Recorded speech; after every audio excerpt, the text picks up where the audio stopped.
Hello world, welcome once again to the world of Peter Ighofowe Amrasa.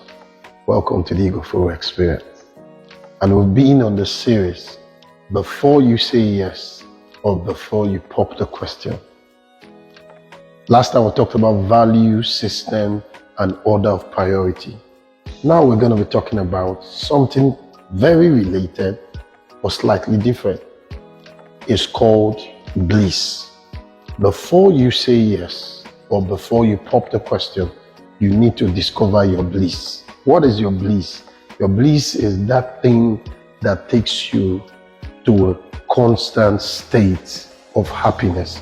Your bliss is that thing that gives you unexplainable joy. Your bliss is that thing that takes you to a planet of peace. That thing that enables you to relax. That thing that enables you to rewind, unwind. That thing that enables you to refresh. That's your bliss. You need to discover what it is. Why is it important you discover what it is? Because when you go to the negotiation table of partnership, you should know what should not be among the things you should put aside. Some persons in a bid to get into marriage, what they do, they sacrifice their bliss. So you find out that someone is married but frustrated. For instance, for some women, walking is their bliss. They enjoy walking. They now get married to a man who wants to make them a trophy wife. In other words, they want to make them a stay-at-home wife or stay-at-home mom or something like that. And you see that woman, probably because the man is wealthy, she's okay with it at the beginning, but she gets into that marriage, and after a while she becomes bitter, resentful, and she's fully stressed out. And you begin to wonder, she has everything. Why is she in that state? Why? What was her bliss was thrown away. Every man needs to discover what is his bliss. Every woman needs to discover what is their bliss. Why? So that when you come to the negotiation table, you know what not to put away.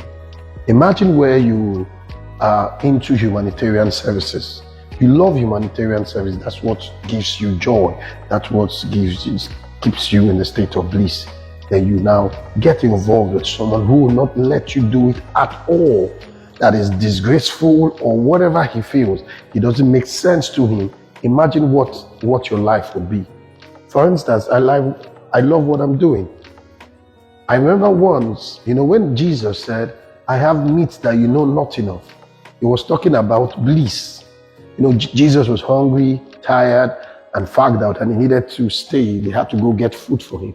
And he sat beside the well with a Samaritan woman. And what happened? You will notice that when he was talking to her, he was no longer hungry. You know why? He entered his place of bliss.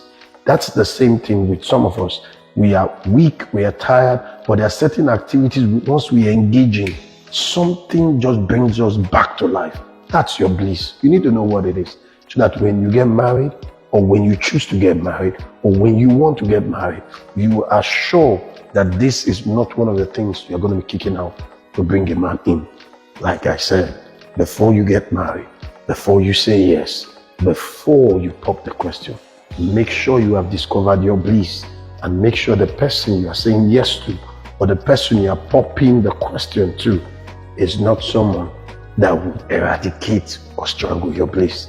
Now, when I talk about bliss, I want to point a closing warning here. When I'm talking about bliss, I'm not talking about drugs. I'm not talking about things that you do. Maybe you are a kleptomaniac, or you enjoy doing some certain things that are negative that give you a kind of rush. That's not what I'm talking about. Bliss will give you peace.